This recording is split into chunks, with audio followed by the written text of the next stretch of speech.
Neslay pahta se khoi sanam ko sagun johar.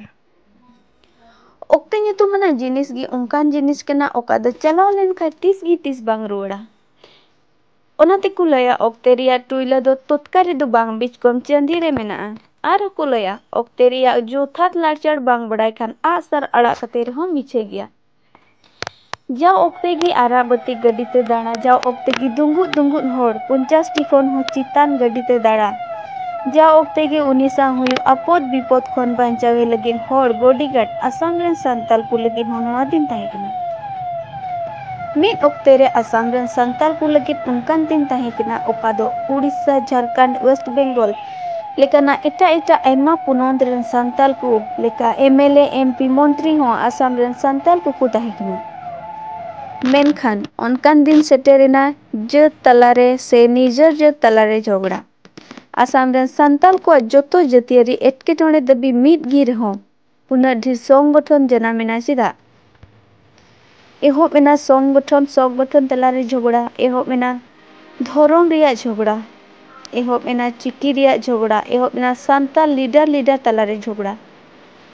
Noa lekate sanam santal kudo chin cheturok dahar rebon mondhayena. Ar nito ad chabaina ona santal inkundi barak somosti.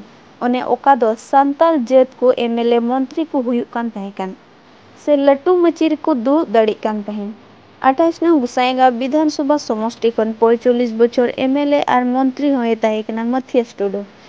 One oka do 1930 साल re janam len ar 2017 reyak 10 Julai tarik noa dhuri dharti bagia uniyak katha kanni. Matthias Tudu do Indian National Congress dol kon আর দম MLA আর সাথে মন্ত্রী হয়ে তাহে চকলিনি। Matthias Tudu do Hiteshwar Soikia আর তরুণ গগৈ সরকারের cabinet মন্ত্রী হয়ে তাহে চকলিনা। তরুণ গগৈ সরকারে do 2002 Riya 7 June kon 21 May 2006 habi revenue minister আর সাথে Hiteshwar Soikia সরকার do 1991 साल kon 1996 साल habi labor and employment minister হয়ে তাহে lena।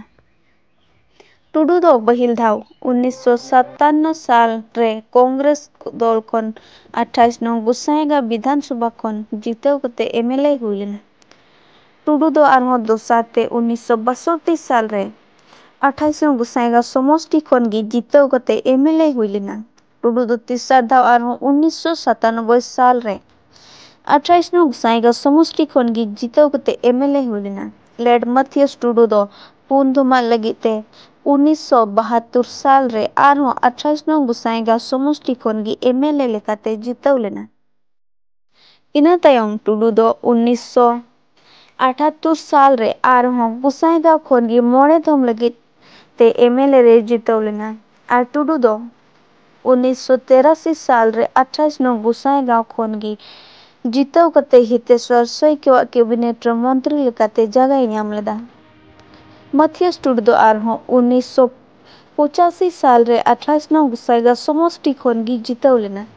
इना तायम 1991 साल रे टुडू दो निर्दलीय कैंडिडेट राजेंद्र नार्जारी ठेने हारा उचुइना।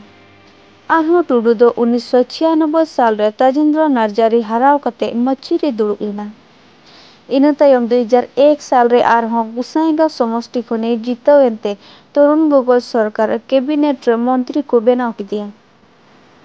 इना तायम 2006 साल रे टुडू दो राजनीति खने जिरावेना आर उनी दो 2017 साल रे 10 जुलाई तारीख रे नोआ धुड़ी धरती बगियता।